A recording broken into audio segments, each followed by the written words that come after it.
اور اب میں گزارش کر رہا ہوں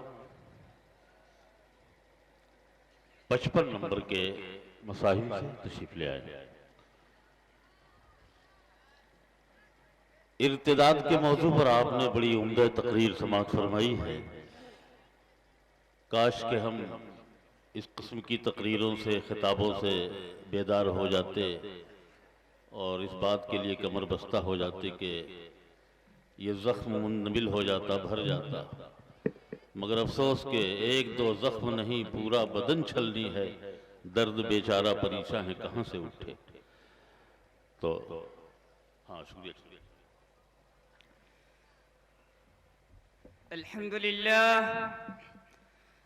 لله رب العالمين، والصلاة والسلام على سيد الأنبياء والمرسلين وعلى آله وصحبه أجمعين. أما بعد، فأعوذ بالله من الشيطان الرجيم. بسم الله الرحمن الرحيم. ولا تهنوا ولا تحزنوا وأنتم الأعلون إن كنتم مؤمنين. وہ معزز تھے زمانے میں مسلمان ہو کر، وہ معزز تھے زمانے میں مسلمان ہو کر، اور ہم خوار ہوئے تارک قرآن ہو کر۔ اسٹیج پر رونق افروز علماء کرام، حکم صاحبان، معزز سامعین اعظام، السلام علیکم ورحمۃ اللہ وبرکاتہ۔ آج میری گفتگو کا موضوع مسلمانوں کی موجودہ پستی اور اس کا علاج ہے۔ آئیے اس موضوع کے تحت ہم اپنے شاندار ماضی پر ایک نظر ڈال کر مستقبل کی تعمیر و ترقی کے سامان تلاش کریں۔ قرآن کریم میں رب ذوالجلال کا ارشاد ہے وَلَا تَهِنُوا وَلَا تَحْزَنُوا وَأَنْتُمُ الْأَعْلَوْنَ إِن كُنتُم مُؤْمِنِينَ۔ تم میں سر بلند رہو گے بشرطے کہ تم مؤمن کامل ہو۔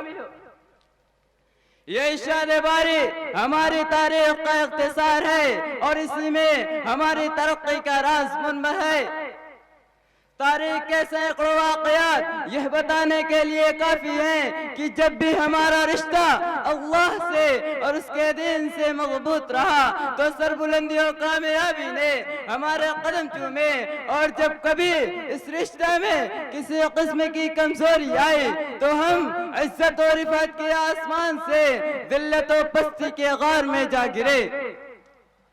آج مسلمان جن پرآشوب اور پرفتن دور سے گزر رہا ہے وہ ناقابل بیان ہے، اس لیے کہ دشمنان اسلام ہر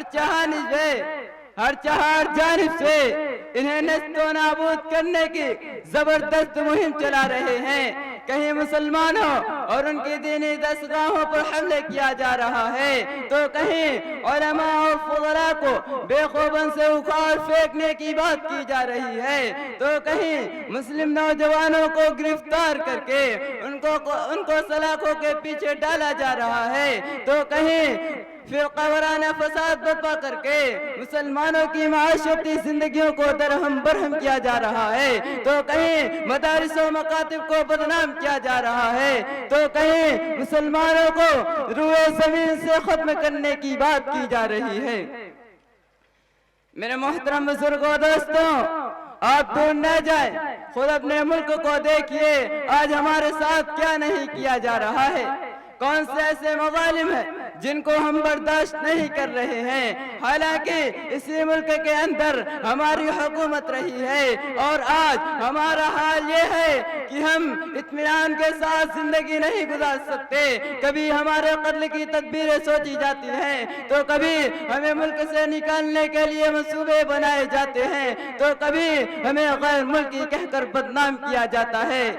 الغرض آج چہار دانگ عالم میں مسلمان بے بسی اور پستی کی زندگی گزارنے پر مجبور ہے۔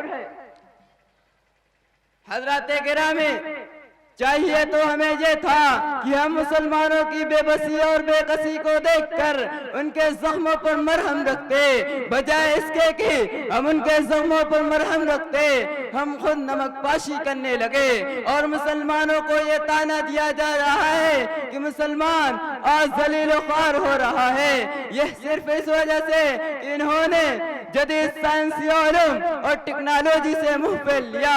میرے دوستوں، اس طرح کی شکایات اور طعن و تشنیع غیر دیا کرتے تھے تو ہمیں کوئی گلہ نہیں تھا، ہمارے دلوں کو ٹھیس نہیں پہنچتی تھی، مگر افسوس تو اس بات کا ہے کہ جب اس طرح کے طعنے ایک مسلمان دوسرے مسلمان کو دینے لگا، ایک بھائی دوسرے بھائی کو دینے لگا، جبکہ ہمارا کام تو یہ تھا کہ ایک دوسرے کی مدد کر کے ان کے خلاف اڑنے والی آواز کو نیست و نابود کر دیتے، مسلمانوں پر ہونے والے چیلنجوں کا دندانے شکن جواب دیتے، مگر شکوہ ہے تو ہمیں اپنوں سے ہے۔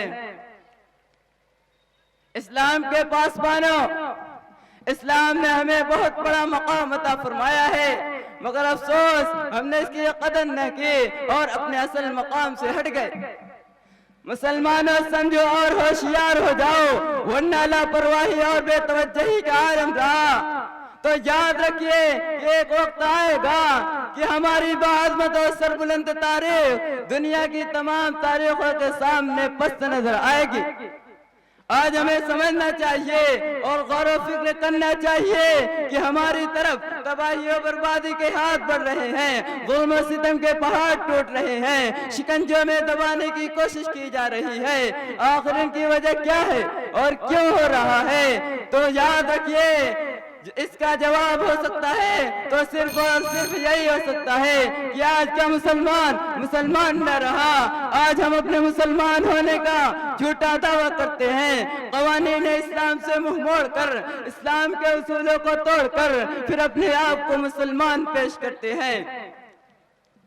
اسلام کے جیالوں، حقیقت تو یہ ہے کہ ہم نے اللہ کی شریعت سے روگردانی کر لی، حضور اقدس صلی اللہ علیہ وسلم کے دامن مقدس کو ترک کر دیا، نماز ہم نہیں پڑھتے، روزہ ہم نہیں رکھتے، قارون کی طرح مال اکٹھا کر کے رکھتے ہیں، زکوٰۃ ہم نہیں دیتے، حرام کھاتے ہیں، سود ہم لیتے ہیں، قمار بازی جوئے بازی ہمارا شیوا ہے، شراب نوشی ہم کرتے ہیں، ناچ گانا بجانا ہمارا مشغلہ ہے، اتحاد و اتفاق ہم میں نہیں، قوت و خودداری سے ہم دور ہیں، گویا کہ نبی کریم صلی اللہ علیہ وسلم کے صحابہ کرام کی کوئی بھی علامت ہم میں نہیں، نہ ہماری زندگی اسلامی زندگی ہے، نہ ہمارا طریقہ اسلامی طریقہ ہے۔